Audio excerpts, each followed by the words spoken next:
kita sering dijejali oleh nada-nada minor dari ajaran Islam yang dibungkus ajaran Islam, tapi sebenarnya itu bukan ajaran Islam. Fadilatun nasab 'alal ilmi, ini adalah ajaran-ajaran yang tidak berdasar dan berasas kuat daripada dalil-dalil agama. Dalil-dalil agama sudah jelas. Yarfa'illahu alladhina amanu minkum walladhina utul ilma darajat. Jelas orang yang beriman dan berilmu adalah orang yang paling tinggi derajatnya. Tapi banyak di kitab-kitab yang di kalangan orang-orang yang mengaku sebagai keturunan Rasulullah walaupun belum terkonfirmasi, mereka membuat kitab-kitab yang mengunggulkan nasab daripada ilmu, mengunggulkan darah daripada ketakwaan kepada Allah Subhanahu wa ta'ala. Tidak setiap apa yang di kitab merupakan adalah inti ajaran Islam yang lurus, saudara. Kita harus telaah, ada enggak patokan dan sandaran dari apa pikiran seorang ulama. Apakah pikiran itu berasal dari pikiran jernih seorang mujtahid, seorang faqih, atau ada pikiran-pikiran itu, pendapat-pendapat itu yusammu minhu raihatun min rawaihil jahiliyah. Ada bau-bau jahiliyah yang diajarkan dalam tradisi-tradisi penulisan kitab kuno. Lihat di dalam kitab Qurratul Ain karangan Al-Maghribi, fadilatul ilmi tafuqu ala fadilatin nasab. Jelas Syekh Nawawi Tenara mengatakan, innal alima alladhi kana min ghairi man yantasibu ila Rasulillah sallallahu alaihi wasallam yafuqu ala ghairi al-alim alladhi yantasibu ilaihi sallallahu alaihi wasallam bi 60 darajah. Orang alim yang bukan keturunan Rasul itu lebih tinggi derajatnya daripada orang yang bodoh yang dia bernisbat bernasab kepada Rasulullah Muhammad sallallahu alaihi wasallam. Hampir seluruh ulama-ulama berpendapat hal yang sama, bahwa syaraful ilmi yafuqu ala syarafin nasab. Yang aneh, orang yang gak punya nasab bela-bela narasi bahwa nasab lebih utama daripada ilmu. Aneh. Prestasi sama dengan ilmu, amal sama dengan prestasi. Agama Islam adalah agama prestasi. Agama Islam adalah agama ilmu. Agama Islam adalah agama takwa. Siapa orang yang paling bertakwa, dia orang yang paling mulia. Ajaran Islam, ajaran Al-Quran, inna akramakum indallahi atqakum. Jelas. Dan setiap narasi yang berbeda dengan Al-Quran ini ditolak mentah-mentah. Nasab, Al-Quran telah mengatakan fala ansaba, tidak ada nasab di hari kiamat yang akan bermanfaat. Setiap ada dalil-dalil di bawahnya yang bertentangan dengan itu, patut diduga bahwa dalil-dalil itu adalah dhaif.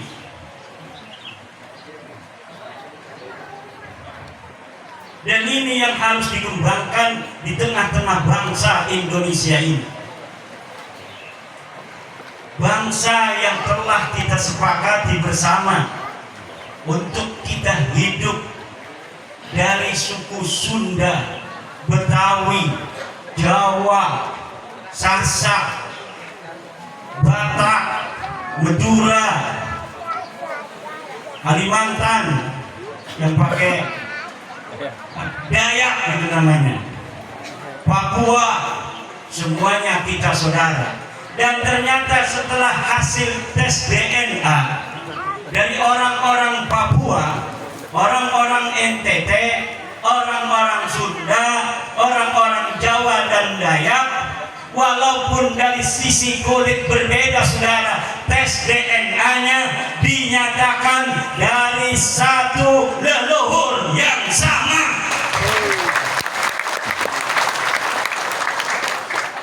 Maka kecintaan kita orang-orang Sunda kepada orang Papua sebagaimana kita mencintai orang-orang Sunda lainnya.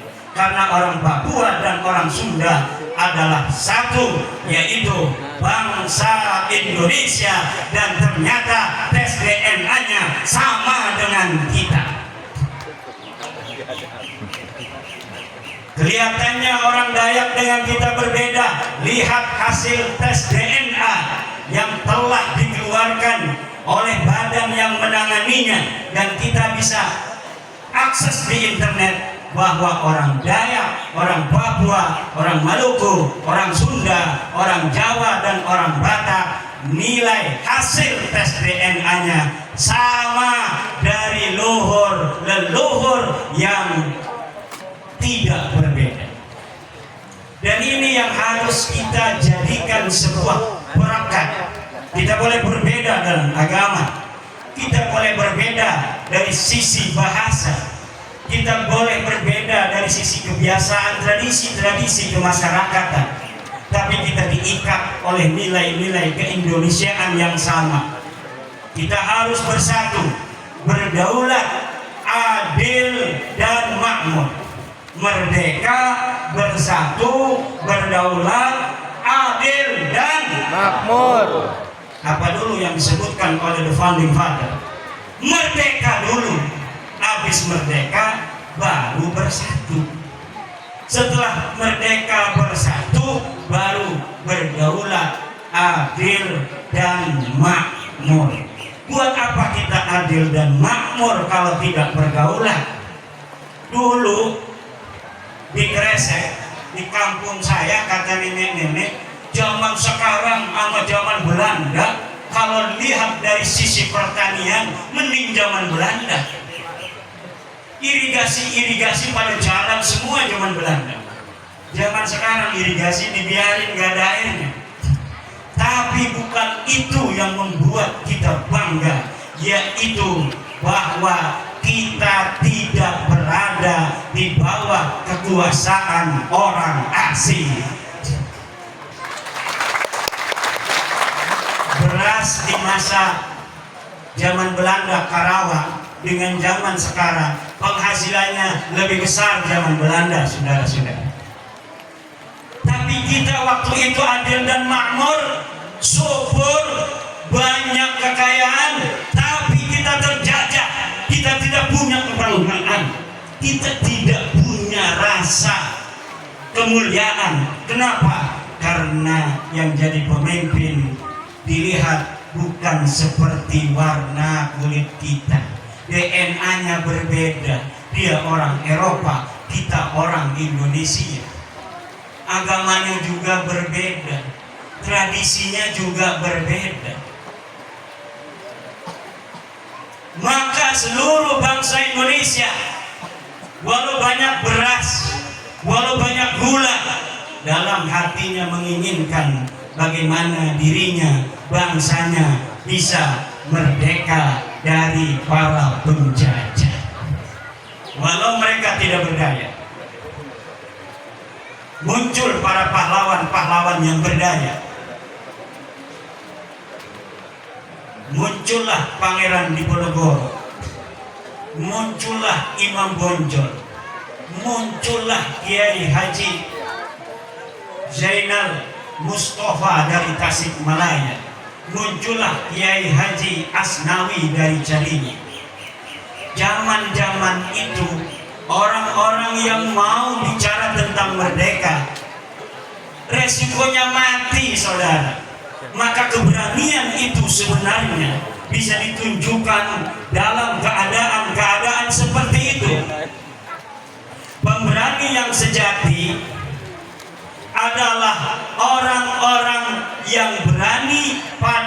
masa-masa perang. Pemberani itu dia yang megangin pedang di tengah medan perang, bukan dia yang megangin mic di atas mobil komando pada masa damai.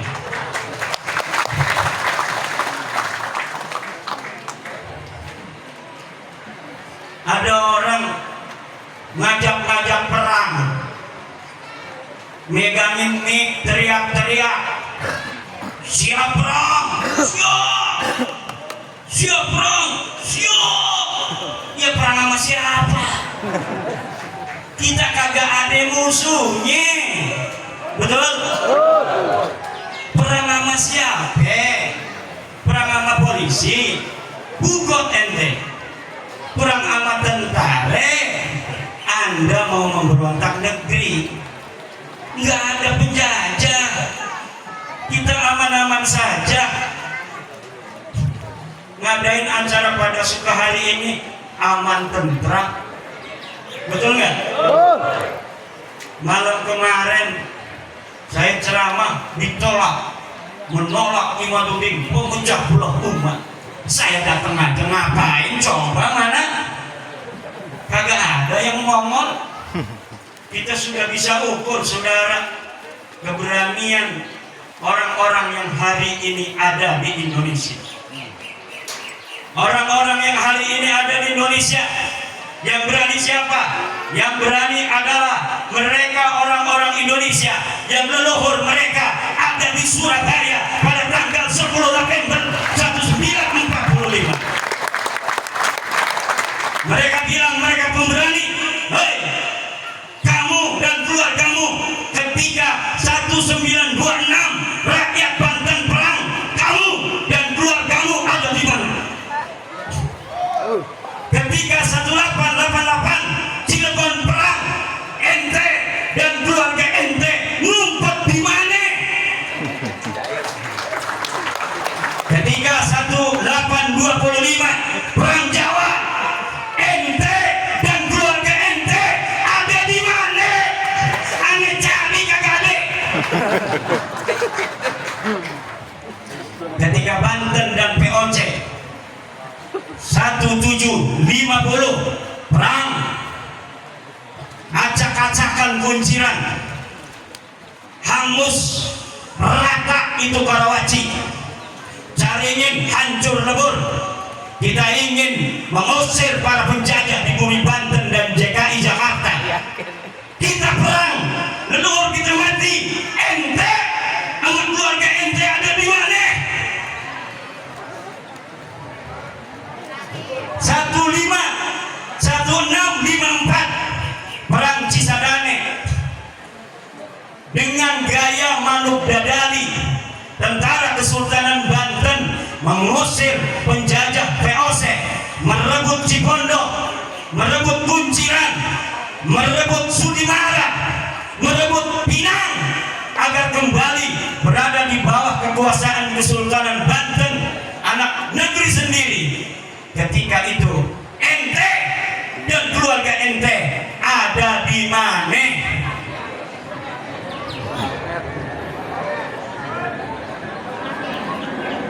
Ketika Sunan Ampel datang ke Banten, pengen ngajarin Islam di orang-orang Banten, kemudian Sunan Ampel kagak diterima orang-orang Banten. Kenapa? Karena dia bukan orang Banten. Sunan Gunung Jati ngejar Sunan Ampel, pengen berguru kepada Sunan Ampel di atas gunung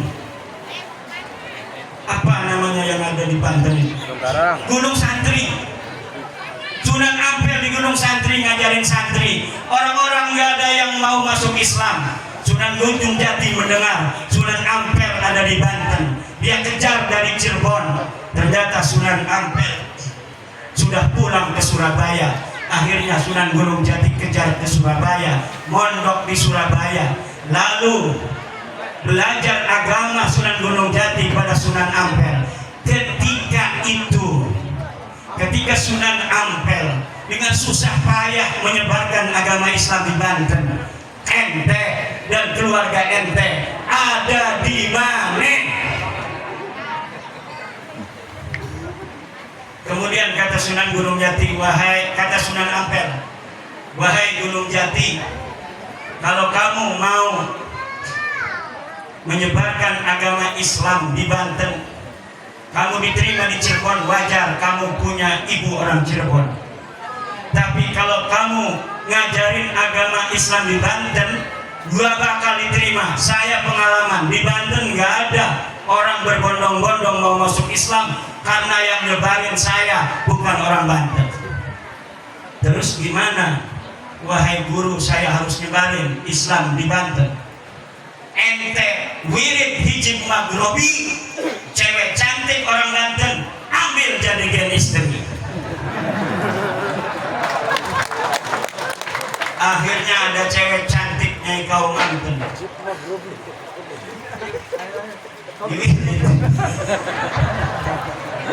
Bismillahirrahmanirrahim. Akhirnya mau Nyai kau Anten jadi istri daripada Sunan Gunung Jati. Kemudian akhirnya Maulana Hasanuddin Banten, dan akhirnya Maulana Hasanuddin menyebarkan agama Islam diterima. Li'anna lisanahu lisanu Banten wa adatahu adatu Banten wa hum ya'tarifuna bi annahum kahwa bi annahu kahum. Orang-orang yang berpikir seperti ini dalam cara-cara menyebarkan agama Islam di Nusantara tidak akan mengalami benturan dengan orang-orang Indonesia. Dan hampir seluruh para wali-wali yang ada di Indonesia, min Aceh ila Lampung, wa min Merak ila Banyuwangi, wa min Bali ila NTT, wa min Maluku ila Papua, ada cara-cara pernikahan yang ditempuh untuk menyebarkan agama Islam. Walaupun tingkat keberhasilan mereka di bumi Indonesia bermacam-macam, tetapi caranya satu, cara tasamuh, toleransi, saling asah, saling asih, menyentuh hati, bukan dengan kekerasan dan perang.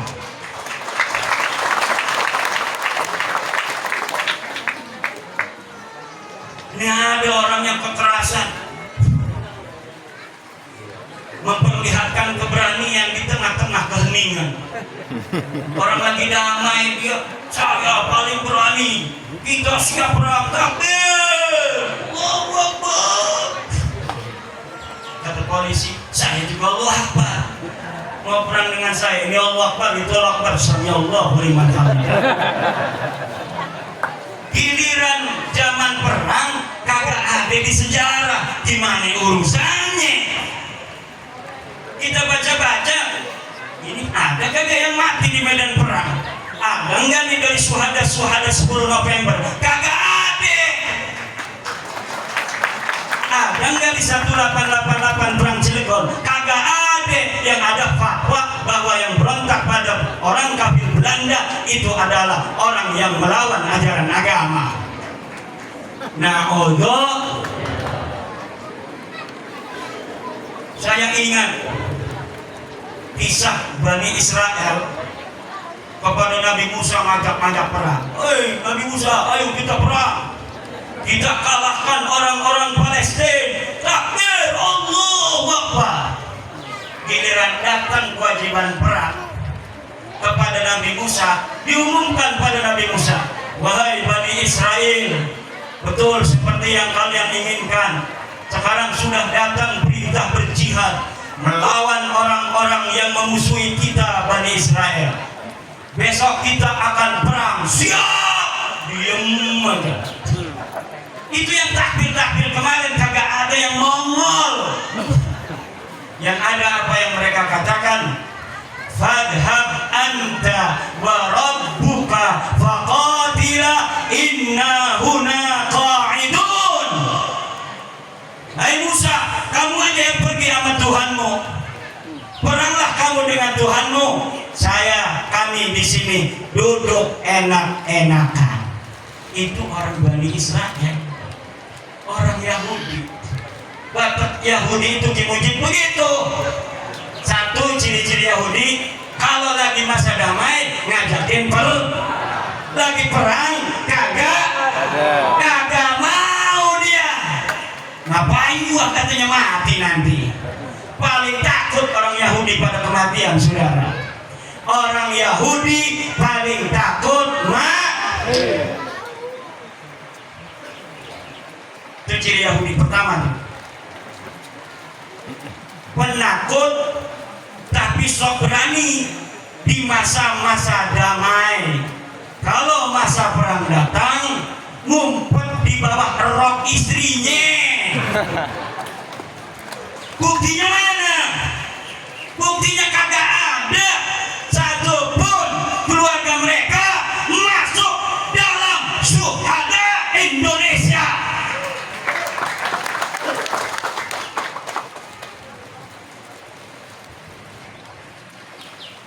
Coba yang pura-pura berani itu, yang sok berani, urut dari namamu sampai Ubaidillah, ada nggak yang mati di medan perang? Urut. Jangan bawa-bawa Panglima Hunain Sayyidina Ali, jangan bawa-bawa Panglima Karbala Sayyidina Husain. Mereka adalah cucu Rasulullah.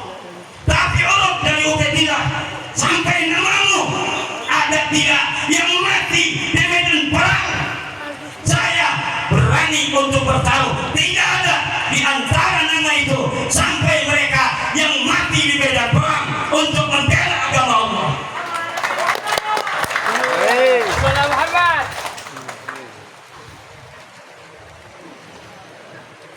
Ini ada penyanyi dari Solo,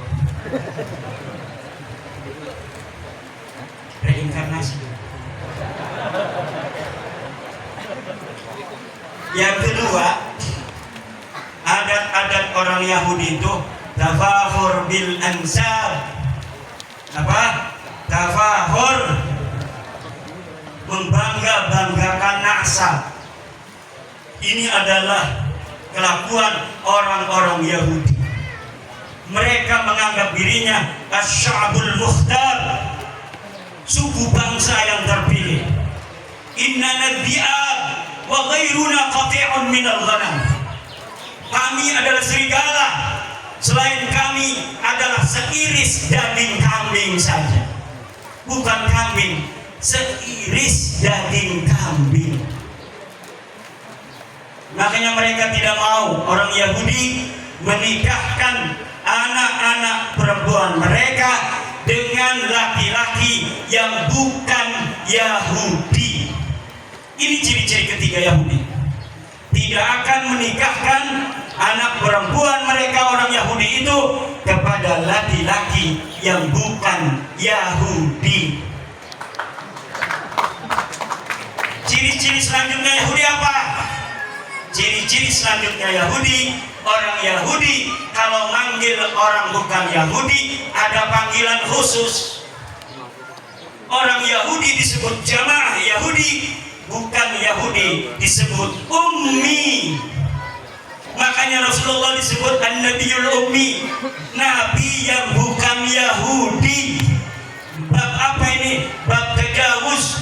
Allah katakan seperti yang dikatakan orang Yahudi, menghina orang Yahudi, bahwa yang aku pilih sebagai nabi terakhir adalah an-nabiyul ummi, nabi yang bukan Yahudi.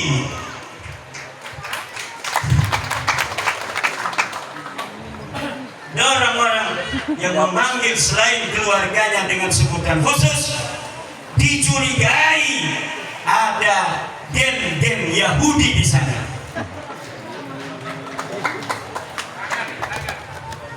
Setuju nggak ya?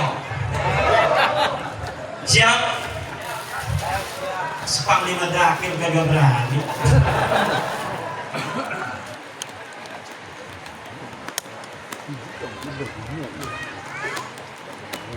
Marilah saudara-saudara,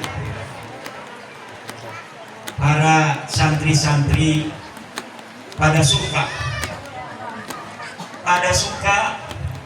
ada singkatannya, pada sukanya juga sudah bermakna dan pada suka, al-mutahabbi, orang-orang yang saling mencintai. Bukan hanya orang yang mengemis cinta kasih, tapi orang yang siap mencintai dan siap dicintai. Kalau bangsa Indonesia dari Islamnya, dari Kristennya, dari Budanya, dari Hindunya, dari Konghucunya, sama-sama saling menghargai antar sesama bangsa Indonesia, dari suku-sukunya, orang Jawa, orang Sunda, orang Dayak, orang Sasak, orang Madura, orang Aceh, orang Minang, orang Maluku, orang Kalimantan, orang Papua, orang NTT, orang NTB, orang Bali, semuanya saling menghargai kita dalam berindonesia. Insya Allah Indonesia ini akan menjadi baldatun thayyibatun wa rabbul ghafur. Inilah mungkin yang dapat saya sampaikan. Suaranya sudah habis, mudah-mudahan ada manfaatnya. Tetap bersatu sebagai bangsa, saling cinta mencintai sesama pada suka. Barokah insya Allah kita dan anak cucu ila yaumil qiyamah. Untuk Kiai Raden Syarif Rahman, mudah-mudahan panjang umur, sehat badan. Beliau, ibunya Syarif Rahman, anak mantu, seluruh santri dan seluruh ashab pada suka. Wallahul muwaffiq ila aqwamit thoriq. Wassalamualaikum warahmatullahi wabarakatuh.